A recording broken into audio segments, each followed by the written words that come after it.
এই 10টা কাজের একটাও যদি কেউ করে তবুও ঈমান ভেঙে যাবে, ঈমান বিধ্বংসীকারী বিষয়। তখন আবার তাকে পুনরায় শাহাদা দিয়ে ইসলামে প্রবেশ করতে হবে, মুমিন হতে হবে, ঈমানদার হতে হবে।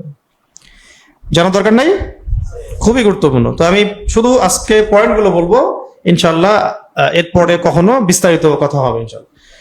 তো লিখে নেন, এটাও লিখেও নিতে পারেন, কোনো অসুবিধার কিছু নাই। ঈমান বিধ্বংসী কয়টা বিষয়? আবার বলছি, ঈমান বিধ্বংসী কয়টা বিষয়? ওই যে উদাহরণ দিলাম, অজু করেছেন, এখন যদি কারো ধরেন কেউ বমি করে ফেললো বা ইস্তেঞ্জা করে ফেললো, অজু থাকবে? গোসলে থাকবে? থাকবে না। এরকম ঈমান বিধ্বংসী কিছু বিষয় আছে যেগুলো করলে ঈমান বের হয়ে যাবে, চলে যাবে। আল্লাহ পাক এই সবগুলো কাজ থেকে আমাদের সবাইকে হেফাজত করেন। তাহলে এখন আমরা যে কয়েকটা বিষয় বলছি, ঈমান বিধ্বংসী 10টা বিষয়। 1 নাম্বার, আল্লাহর সাথে শিরক করা। আল্লাহর সাথে শিরক করা, ওই যে শিরক নিয়ে তো আলোচনা হয়েছে বিস্তারিত এখানে বেশ কয়েকদিন। তাওহীদ নিয়ে কথা হয়েছে। শিরক মানুষের কথায় হয়ে যায়, কাজে হয়ে যায়, আকীদায় হয়ে যায়, চিন্তায় হয়, দর্শনে হয়, ইবাদতের ক্ষেত্রে হয়। তো এরকম বহু ক্ষেত্র আছে শিরকের। তো শিরক সম্পর্কে বিস্তারিত জানতে হলে তাওহীদ এবং শিরকের উপর যে কিতাবগুলো আছে এগুলো বাসায় কিনেন, পড়েন। যেগুলো বুঝবেন না আলেমদেরকে জিজ্ঞাসা করবেন। তাহলে প্রথম কথা হলো, আল্লাহ পাকের সাথে শিরক করা যাবে না। শিরক করলে ঈমান ছুটে যাবে। এই বিষয়ে সূরা নিসার মধ্যে 48 নম্বর এবং 116 নম্বর আয়াতে আল্লাহ পাক ইরশাদ করেছেন, ইন্নাল্লাহা লা ইয়াগফিরু আন ইউশরাকা বিহি ওয়া ইয়াগফিরু মা দুনা যালিকা লিমান ইয়াশা। নিশ্চয়ই আল্লাহ তাআলা তার সাথে শিরকের গুনাহ ব্যতীত অন্য যে কোনো গুনাহ যাকে ইচ্ছা মাফ করতে পারেন। নিশ্চয়ই আল্লাহ রাব্বুল আলামিন তার সাথে শিরকের গুনাহ ক্ষমা করেন না, এছাড়া অন্য যে কোনো গুনাহ যাকে ইচ্ছা ক্ষমা করতে পারেন। তওবা করলে শিরকের গুনাহ মাফ হবে, কিন্তু তওবা না করে শিরকের উপর মৃত্যুবরণ করলে অবস্থা ভয়াবহ। আর কি, যার আমল নামায় শিরক থাকবে নিশ্চিত জাহান্নাম, আর যার আমল নামায় শিরক থাকবে না, যত গুনাহই থাক, একদিন না একদিন জান্নাত। যার আমল নামায় শিরক থাকবে, জাহান্নাম ছাড়া রাস্তা নাই, ওই অবস্থায় মারা গেছে, আর কি। আর যার আমল নামায় শিরক নাই, অন্য হয়তো পাপ আছে, আল্লাহ পাক চাইলে যে কোনো পাপ মাফ করতে পারে। তবে শিরকের সাথে কিন্তু কুফরও থাকতে পারে, কুফর থাকলেও একই অবস্থা। তো এক কথায় সূরা নিসা আল্লাহ রাব্বুল আলামিন বলেছেন যে আল্লাহ রাব্বুল আলামিন তার সাথে শিরকের গুনাহ ক্ষমা করেন না বা করবেন না, এছাড়া যে কোনো গুনাহ আল্লাহ পাক যাকে ইচ্ছা ক্ষমা করতে পারেন। এছাড়া সূরা মাঈদার 72 নম্বর আয়াতেও ইরশাদ করা হয়েছে যে ইন্নাহু মান ইউশরিক বিল্লাহ ফাকাদ হারামাল্লাহু আলাইহিল জান্নাহ। এটা তো আপনারা জানেনই, ওয়া মাওয়াহুন নার ওয়া মা লিযালিমিনা মিন আনসার। যে নিশ্চয়ই আল্লাহ রাব্বুল আলামিন বলছেন যে নিশ্চয়ই যে ব্যক্তি শিরক করে, নিশ্চয়ই যে ব্যক্তি শিরকে লিপ্ত হয়, আল্লাহ পাক তার জন্য জান্নাত হারাম করে দেন। নিশ্চয়ই যে ব্যক্তি শিরকে লিপ্ত হয়, আল্লাহ পাক তার জন্য জান্নাতকে হারাম করে দেন এবং তার বসবাস করার স্থান হবে জাহান্নাম বা আগুন। ওয়া মা লিযালিমিনা মিন আনসার, এবং জালেমদের কোনো সাহায্যকারী নেই। তো এই শিরকের অনেক প্রকারভেদ আছে, এগুলো নিয়ে ইনশাআল্লাহ পরে কখনো বিস্তারিত কথা বলবো। এর আগেও বলা হয়েছে। তো মনে রাখবেন, মানুষের কথায় শিরক হয়ে যায়, কাজে শিরক হয়ে যায়, চিন্তায় শিরক হয়, আকীদায় শিরক হয়, ইবাদতের মধ্যে শিরক হয়। এছাড়াও গোপন শিরক বা রিয়া, খফি, শিরকুল খফি, এগুলো শিরকের অন্তর্ভুক্ত। এটা হলো 1 নাম্বার, ঈমান বিধ্বংসী 10টা বিষয়। প্রথমটা হলো আল্লাহর সাথে শিরক করা। 2 নাম্বার, আল্লাহ এবং বান্দার মাঝে মধ্যস্থতাকারী স্থাপন করা। আল্লাহ এবং বান্দার মাঝে মধ্যস্থতাকারী স্থাপন করা। আবার বলছি যে আল্লাহ এবং তার বান্দার মাঝে তৃতীয় কোনো পক্ষকে দাঁড় করানো। যেমন আবু জেহেলদের যুগে চলে যান, আবু জেহেলরা বলতো কি, আবু জেহেল, আবু লাহাব, উতবা সাহেব, তারা বলতো যে মা না'বুদুহুম ইল্লা লিয়ুকাররিবুনা ইলাল্লাহি যুলফা। তাদেরকে প্রশ্ন করা হতো যে তোমরা লাত, উজ্জা, হবল, মানাত এগুলো মূর্তির পূজা কেন করো? তারা বলতো যে মা না'বুদুহুম ইল্লা লিয়ুকাররিবুনা ইলাল্লাহি যুলফা। আমরা তো শুধু এই জন্যই তাদের ইবাদত করি যে এই মূর্তিগুলো আমাদেরকে আল্লাহর কাছে পৌঁছায় দিবে, মানে এই মূর্তিগুলো আমাদেরকে আল্লাহ পর্যন্ত পৌঁছায় দিবে। এই যে মধ্যস্থতাকারী স্থাপন করা, এখনো বাংলাদেশের প্রেক্ষাপটে বহু কবর পূজারী, মাজার পূজারী এইভাবেই এই আকীদাই পোষণ করে না। একটা তো হলো শহীদরা সুপারিশ করবেন, আল্লাহর ওলিগণ সুপারিশ করবেন, নবীগণ সুপারিশ করবেন, মুহাম্মদ সাল্লাল্লাহু আলাইহি ওয়াসাল্লাম সুপারিশ করবেন। এইটা তো আল্লাহ রাব্বুল আলামিনের দেয়া, ইখতিয়ারে করবেন। আর কেউ যদি আকীদা পোষণ করে যে কবরে শায়িত ব্যক্তি আমাকে সন্তান দিতে পারে, আমার ভালো মন্দের মালিক, আমার কথা শুনে আমি দোয়া করলে আমার কথায় জবাব দিবে, তো মুশরিক। এই শিরকি আকীদা আর আবু জাহেলের আকীদার মধ্যে কোনো পার্থক্য নেই। বুঝতে পারছি যে আল্লাহ এবং বান্দার মাঝখানে কোনো মধ্যস্থতাকারী রাখা যাবে না। শুধু আল্লাহ এবং বান্দার মাঝখানে আছে নবী সাল্লাল্লাহু আলাইহি ওয়াসাল্লাম এবং তার আদর্শ। এর মধ্য দিয়ে আল্লাহকে পাইতে হবে। সাহাবায়ে কেরামের আদর্শ, তাদের মধ্য দিয়ে আল্লাহকে পেতে হবে, এই হলো বিষয়। এবং আমাদের আকাবির আসলাফদের মানহাজ, এগুলো আমরা ফলো করব। তিন নম্বর হচ্ছে যারা মুশরিক বা কাফেরদেরকে কাফের মনে করে না, যারা মুশরিক বা কাফেরদেরকে কাফের মনে করে না বা তাদের কুফরিতে সন্দেহ পোষণ করে, তারাও ঈমান থেকে বের হয়ে যাবে। ধরেন কোন একজন ব্যক্তি, মুসলমান নামধারী একজন ব্যক্তি যদি মনে করে যে কাদিয়ানীরা আসলে কাফের না, নাউযুবিল্লাহ, এরকম যদি মনে করে তাহলে সেও কাফের, সে ঈমান থেকে চলে গেছে। যদি বলে না আসলে সনাতন ধর্মটা কুফরি না, খ্রিস্টান ধর্ম ওটা কুফরি না, ইহুদি ধর্ম ওটা কুফরি না, মানে ওর কাছে এগুলো ভালো লাগে, তারা বুঝেন সেকুলারিজমের মধ্যে থাকার মধ্যে কি বিপদ, কোথায় ঈমান চলে যাচ্ছে বুঝতেই পারছে না। সকালে ঈমানদার আছে, বিকেলে হয়তো কাফের হয়ে গেছে, বিকেলে ঈমানদার ছিল, সকাল হতে হতে কাফের হয়ে গেছে। কেউ যদি মনে করে যে কাফের মুশরিকরা কাফের না, সন্দেহ পোষণ করে যে আসলেই কি তারা কাফের নাকি কাফের না। কেউ যদি মনে করে ইহুদি ধর্মও সঠিক, খ্রিস্টান ধর্মও সঠিক, ওই কথিত সনাতন ধর্মও সঠিক, হ্যাঁ, কমিউনিজমও সঠিক, বা জৈন ধর্মও সঠিক, বৌদ্ধ ধর্মও সঠিক ইত্যাদি, আর ইসলামও সঠিক, এরকম যদি মনে করে কাফের, ঈমান থেকে বের হয়ে গেল। কেউ যদি এক কথায় কাফিরকে কাফির মনে না করে, মুশরিককে মুশরিক মনে না করে এবং এতে কোনো সন্দেহ পোষণ করে, তাহলে সেও কাফের হয়ে যাবে। 3 নম্বর বিষয়। 4 নম্বরে আসেন। কি এখন কঠিন লাগতেছে না ইসলাম? হ্যাঁ, এইভাবেই কঠোরভাবে ইসলাম পালন করতে হবে, এর নামই হচ্ছে ইসলাম। ঠিক আছে? 4 নম্বর, আসলে কঠিন তো না, আমাদের সমাজে এটাকে এইভাবেই নর্মালাইজ করা হয়েছে আর কি। এই কারণে আমাদের কাছে মনে হয় যে আমরা কি একটু বেশি কঠোর কথা বলতেছি কিনা। আসলে এটাই হচ্ছে ইসলাম। ইন্না দীন ইনদাল্লাহিল ইসলাম, এইটাই ইসলাম। ইসলাম এমন না যে মানে আবর্জনার সাথে মিশে সেও একটা অস্তিত্ব রাখে, এমন কিছু না। ইসলাম সবসময় আলো থেকে অন্ধকার আলাদা করে ফেলে, বা মানে অন্ধকার থেকে আলো আলাদা করে ফেলে, নাপাকি থেকে পাক আলাদা করে ফেলে। জগা খিচুড়ির কোনো জায়গা নাই ইসলামের মধ্যে। 4 নম্বর হলো, এটা আরো কঠিন। এবার তো বলবেন যে বাংলাদেশে মুমিন আছে কয়জন? 4 নম্বর হচ্ছে যারা বিশ্বাস করে যে অন্যের হেদায়াত বা অন্যের দেখানো পথ নবী সাল্লাল্লাহু আলাইহি ওয়াসাল্লামের পথের চাইতেও উত্তম, এবং যারা মনে করে যে আল্লাহ এবং তার রাসূলের বিচার বা হুকুম, আল্লাহ এবং তার রাসূলের বিচার বা হুকুম অপেক্ষা তাদের বিচার বা হুকুম উত্তম, তাহলে তারা কাফের হয়ে যাবে, ঈমান থেকে বের হয়ে যাবে। কি এরকম লোক নাই? যারা মনে করে যে আল্লাহ এবং তার রাসূলের যে হেদায়েত, এর চাইতে তাদের দেখানো পথ উত্তম, এরকম মানুষ নাই? সাংস্কৃতিক অঙ্গনে যান, শিক্ষা অঙ্গনে যান, রাজনীতির মধ্যে যান, অর্থনীতির মধ্যে যান, হ্যাঁ, আরো যে ফিলোসফিক্যাল থটস যেগুলো বাংলাদেশে আছে ওগুলোর মধ্যে যান, দেখেন তাদের আকীদা, দর্শন, কথাবার্তার ধরনগুলো দেখেন। ঠিক আছে? কিন্তু আমি একটা বিষয় আশ্চর্য হই যে এত স্পষ্ট কুফরি করার পরও তাদেরকে কাফের বলতে মিম্বরগুলো থেকে খুব ভয় আসে কেন জানি।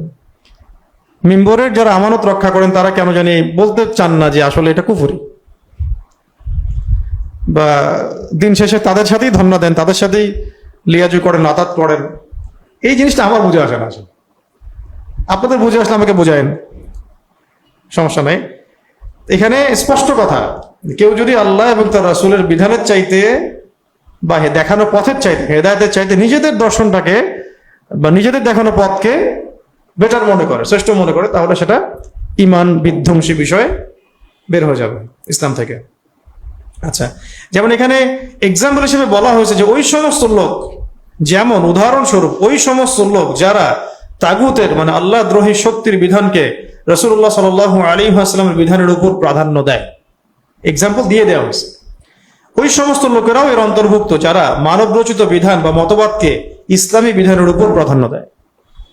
এখন যত সেকুলার রাষ্ট্র আছে, ডেমোক্রেটিক রাষ্ট্র আছে, কমিউনিস্ট রাষ্ট্র বা ন্যাশনালিজমে যারা বিশ্বাসী, তাদের আইন কানুন বিচার সংবিধান এগুলো কি প্রমাণ করে? এই যে কঠিন হয়ে গেল এখন। তারাও তো দাড়ি টুপি নিয়ে ঘোরাফেরা করে, কেউ কেউ ওই সিস্টেমের মধ্যে ঢুকিয়ে আবার ইসলামও কায়েম করার চেষ্টা করতেছেন, মাশাআল্লাহ। তাহলে মুশকিল। আল্লাহ আমাদেরকে সঠিক বুঝ দান করেন। যতদিন ধরে আমরা এই চেষ্টাটা করছি তার চেয়ে আমার মনে হয় যে অর্ধেক সময় যদি আমরা হকার বাতিল স্পষ্ট করতাম, তাহলে জেনারেশন তৈরি হতো যারা নিজেরাই বলতো যে আমরা এসব বাতিলপন্থী কোনো কিছু চাই না। আমরা প্রায় 50 বছর নষ্ট করেছি, প্রায় 50 বছর। এখন যে একটা মানে হাইপ দেখা যায়, বা বুঝুক না বুঝুক, ইসলাম, আল্লাহ, রসুল, শরিয়া, ইমারা, আল্লাহর আইন, এগুলোর প্রতি যে মহব্বতটা দেখা যায় একটা প্রজন্মের মধ্যে, এই মেহনতটা কিন্তু আপনি 30 বছর আগের জেনারেশনের মধ্যে এভাবে হয়তো পাবেন না। এটা খুব ভেরি রিসেন্ট এটা দেখা যাচ্ছে মাশাআল্লাহ, যে বাংলাদেশের মাটিতে একটা জেনারেশন এরকম কথা বলছে বা আকীদা পোষণ করছে। তাহলে যদি আমরা 50 বছর থেকে ট্রাই করতাম তাহলে আরো বেটার হইতো নিশ্চয়ই। তা ঠিক আছে, এখন থেকে আমাদের কাজ হচ্ছে আরো 20 বছর চেষ্টা করা। আচ্ছা, 5 নাম্বার শোনেন। 5 নাম্বার হচ্ছে, যে ব্যক্তি, এবার তো মুশকিল, আরো কঠিন, যে ব্যক্তি রাসূলুল্লাহ সাল্লাল্লাহু আলাইহি ওয়াসাল্লাম যা নিয়ে এসেছেন, যে ব্যক্তি রাসূল সাল্লাল্লাহু আলাইহি ওয়াসাল্লাম যা নিয়ে এসেছেন, মানে দ্বীন ইসলাম, কোরআন, সুন্নাহ, এই তো যা নিয়ে এসেছেন, সে অনুযায়ী আমল করে, সে অনুযায়ী আমলও করে, কিন্তু এই দ্বীনের কোন বিষয়ের উপরে ক্রোধ রাখে বা বিদ্বেষ রাখে বা অবজ্ঞা পোষণ করে, সেও কাফের। মানে কঠিন বিষয়। মানে আপনি আল্লাহ এবং তার রাসূলের পক্ষ থেকে যা এসেছে, মানে দ্বীন ইসলাম, কোরআন এবং সুন্নাহ, এর উপরে ধরেন আমলও করছেন কেউ একজন, কিন্তু ইসলামী কোনো বিধানের উপরে সে হিংসা তো না, বিদ্বেষ পোষণ করে, তাচ্ছিল্য করে, অথবা এটাকে অবজ্ঞা করে, সেও কাফের। আপনি 5 ওয়াক্ত নামাজ পড়ছেন, দিনের অনেক বেসিক ফান্ডামেন্টাল পালন করছেন, কিন্তু বলছেন আর পর্দার বিধান এই যুগে চলে নাকি, ব্যাস, ইসলামী আইন এই যুগে চলে নাকি, কাফের হয়ে গেল। বুঝতে পারতেছি? সে নিজে কিন্তু পালন করে, নামাজও পড়ে, রোজাও রাখে, হজও করে, মাঝে জাকাতও দেয়, কিন্তু ইসলামের কোনো বিধানের উপরে সে কি করে, বিদ্বেষ পোষণ করে, অথবা তাচ্ছিল্য করে, অবজ্ঞা করে, কাফের হয়ে যাবে। এইটা, এই ফিল্টারে এখন থাকেন, এই ফিল্টারে এখন থাকতে থাকেন চারপাশে, দেখেন কি হয়। এখানে মূলনীতি বলা হয়, বাকিগুলো আপনারাই আপনাদের ইন্টেলেকচুয়াল জায়গা থেকে বের করবেন। 6 নম্বর হচ্ছে, 6 নম্বরটাও শুনেন, এটা আরো মুশকিল। যে ব্যক্তি রাসূল সাল্লাল্লাহু আলাইহি ওয়াসাল্লামের দ্বীনের কোনো অংশ নিয়ে ঠাট্টা বিদ্রুপ করবে, সেও কাফের। দ্বীনের কোনো অংশ নিয়ে কেউ যদি একটু ঠাট্টা বিদ্রুপ করে, সেও কে, কাফের। দাড়ি রাখছে, এর বললো উদাহরণ আপনাকে, হুজুর হয়েছিস বেটা, দাড়ি রাখছিস, কি কাকে টিটকারি করলো? দাড়িকে। ব্যাস, ইমান হারা হয়ে গেল, ইমান হারা হয়ে গেল। টুপি পরে ঘুরে বেড়াইস, মুশকিল। ইসলামী পোশাক পরছিস, হ্যাঁ, এগুলা পোশাক পরলে মানুষ তো পিছায় যায়, বিশ্ব আগায় যাচ্ছে, তুই পিছায় যাচ্ছিস। হ্যাঁ, নতুন নতুন হুজুরগিরি দেখাচ্ছিস। হ্যাঁ, ইমান বিধ্বংসী কথা এগুলা, ইমান বিধ্বংসী কথা। আল্লাহ পাক কি বলেছেন শুনেন, এটা আয়াত আছে, এই যে কুল আবিল্লাহি ওয়া আয়াতিহি ওয়া রাসূলিহি কুনতুম তাস্তাহজিউন, আপনি বলুন হে নবী মুহাম্মদ সাল্লাল্লাহু আলাইহি ওয়াসাল্লাম, তোমরা কি আল্লাহর সাথে বা আল্লাহ পাকের হুকুম আহকামের সাথে এবং রাসূলের সাথে ঠাট্টা বিদ্রুপ করছো? লা তা'তাযিরু, তোমরা ওযর পেশ করিও না, তোমরা কোন ওযর পেশ করিও না। কদ কাফারতুম বা'দা ঈমানিকুম, তোমরা ঈমান আনার পরে এই ঠাট্টা বিদ্রুপের মধ্য দিয়ে কুফরি করেছো, আল্লাহ পাক বলছেন। আর কিছু লাগবে দলিল? এটা সূরাতুল তাওবার মধ্যে আসছে 65-66 নম্বর আয়াতে। কুল আবিল্লাহি ওয়া আয়াতিহি ওয়া রাসূলিহি কুনতুম তাস্তাহজিউন, বলো তোমরা কি আল্লাহ এবং তার রাসূল বা আল্লাহর আয়াত সম্পর্কে ঠাট্টা বিদ্রুপ করতেছো? লা তা'তাযিরু, ওযর দেখাও না, এক্সকিউজ দেখাও না যে ভুল হয়ে গেছে এই কারণে করছো এই কারণে। কদ কাফারতুম বাদা ঈমানিকুম, তোমরা ঈমান আনার পরে আবার কুফরি করেছো। তসলিমা নাসরিন টাইপের মহিলাদের কি হবে? এরা যারা শাহবাগী তাদের কি হবে? বামদের কি হবে? প্রগতিশীলতার নামে যারা যারা এগুলো ইসলাম বিদ্বেষী তৎপরতা কি হবে? প্রথম আলোর কি হবে? পত্রিকার কি হবে? লিখনের কলামগুলোর কি হবে? কার্টুন যারা আঁকতেছে ব্যঙ্গ বিদ্রুপ কি হবে? সাতেমদের কি হবে? আপনাদের এখনো মনে হয় যে আপনারা একদম ইসলামী রাষ্ট্রে বাস করেন বাংলাদেশে? আপনারা এখন যুদ্ধক্ষেত্রে আছেন, বুঝতে পারেন না জিনিসটা। ফেসবুকে ঘুরেন তো বেশি, মনে হয় যে খেলাফত তো কায়েম হয়ে গেছে ফেসবুকে। ফেসবুকে তো অনেক খেলাফত তো ফেসবুকে কায়েম হয়ে গেছে, খালি আইনটা বাস্তবায়ন করা বাকি, এরকম মনে হয়। বাস্তবতায় আসেন মাঠে ময়দানে, দেখবেন যে বহু দূর, এখনো বহু দূর। পুরো সিস্টেমটা ইসলাম বিদ্বেষী, পুরো সিস্টেমটা ইসলাম বিদ্বেষী। এখানে আপনারা গোরাবা, আমরা গোরাবা। গোরাবা মানে কি? অপরিচিত।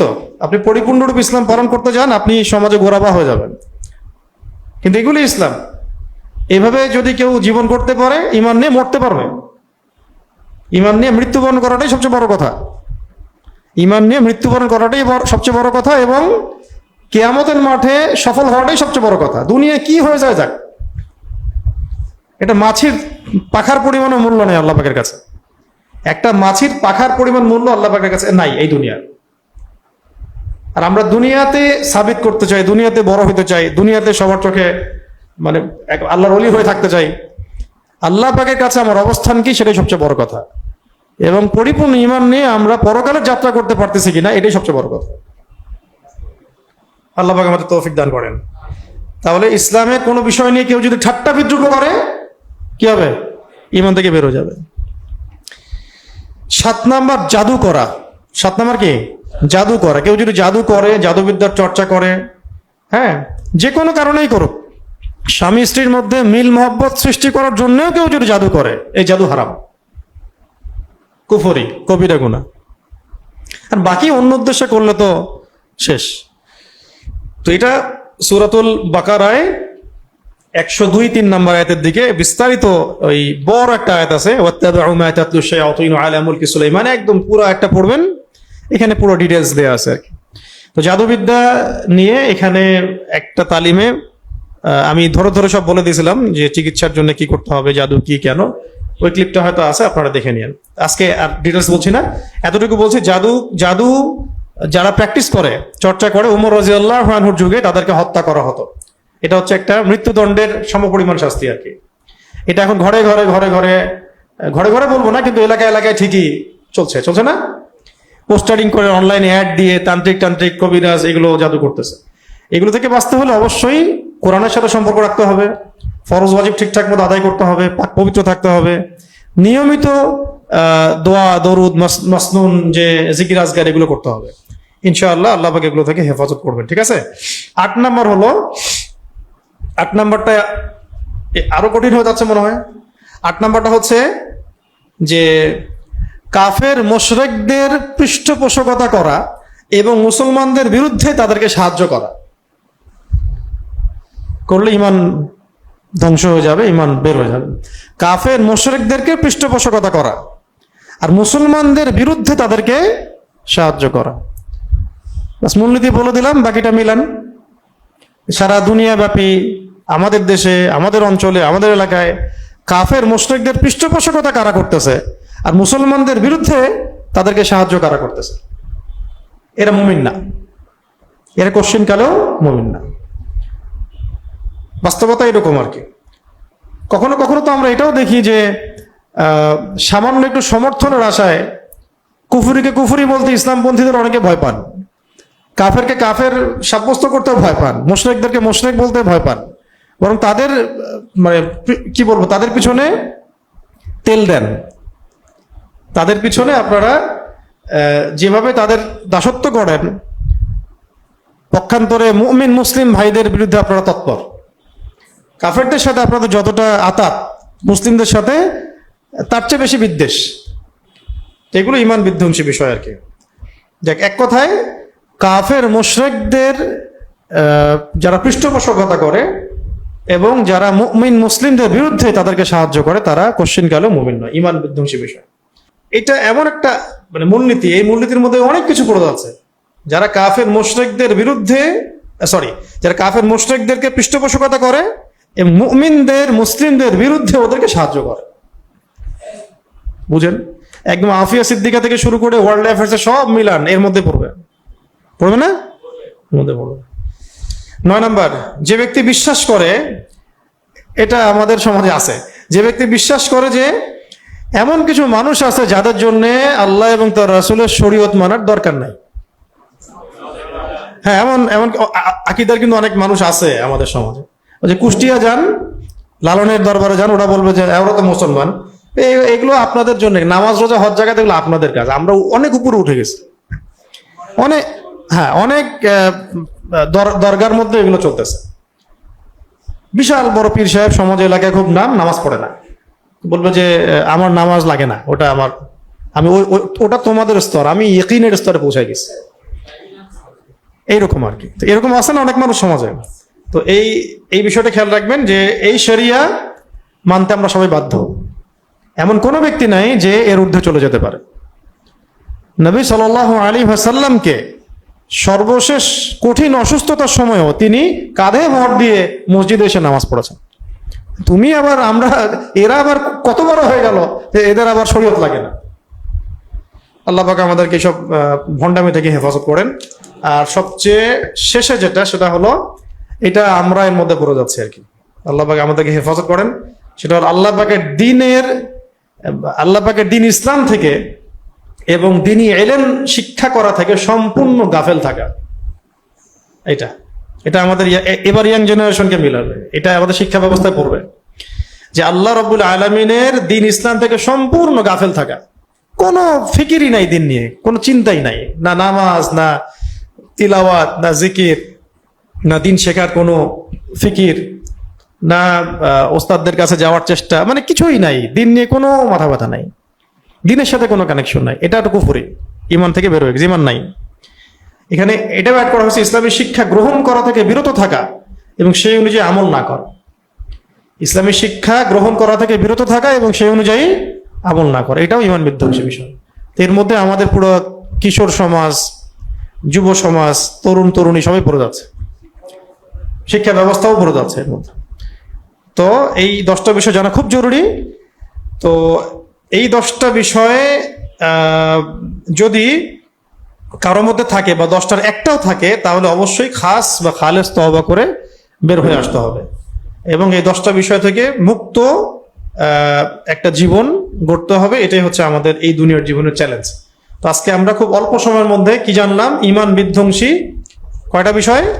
10টা বিষয় জানলাম। তাহলে আরেকবার শেষবারের মতো রিপিট করে দিই। 1 নাম্বার হচ্ছে আল্লাহ পাকের সাথে শিরক করা, তাহলে ঈমান ধ্বংস হয়ে যাবে আল্লাহ পাকের সাথে শিরক করলে। 2 নাম্বার হচ্ছে আল্লাহ এবং বান্দার মাঝখানে মধ্যস্থতাকারী স্থাপন করা। 3 নাম্বার, যারা মুশরিক বা কাফেরদেরকে কাফের মুশরিক মনে করে না, তাদের কুফরিতে সন্দেহ পোষণ করে। 4 নাম্বার, যারা বিশ্বাস করে যে অন্যের হেদায়েত বা অন্যের দেখানো পথ নবী সাল্লাল্লাহু আলাইহি ওয়াসাল্লামের দেখানো পথের চেয়ে উত্তম, অথবা যারা বিশ্বাস করে আল্লাহ এবং তার রাসূলের বিচার ফয়সালা বিধান অপেক্ষা তাদের বিচার ফয়সালা বিধান উত্তম। 5 নাম্বার, যে ব্যক্তি মুহাম্মদ সাল্লাল্লাহু আলাইহি ওয়াসাল্লাম জানিয়ে এসেছেন তার প্রতি ক্রোধ, বিদ্বেষ, অবজ্ঞা পোষণ করে, যদিও সে এর উপর আমল করে কিন্তু অবজ্ঞা পোষণ করলে কুফরি হয়ে যাবে। 6 নাম্বার, যে ব্যক্তি রাসূল সাল্লাল্লাহু আলাইহি ওয়াসাল্লামের দ্বীনের কোনো অংশ নিয়ে ঠাট্টা বিদ্রূপ হাসি তামাশা করে। 7 নাম্বার, জাদু করলে সে মুমিন থাকছে না। 8 নাম্বার, মুশরিকদেরকে পৃষ্ঠপোষকতা করা বা কাফেরদেরকে পৃষ্ঠপোষকতা করা আর মুসলমানদের বিরুদ্ধে তাদেরকে সহায়তা করা। আর 9 নাম্বার হচ্ছে যে ব্যক্তি বিশ্বাস করে এমনও কিছু মানুষ আছে যাদের উপরে ইসলামের শরিয়া বাধ্যতামূলক না, ঠিক আছে, ইসলামী বিধিবিধানগুলো তাদের জন্য না, তারা এগুলোর ঊর্ধ্বে চলে গেছে, এমনটা যারা মনে করে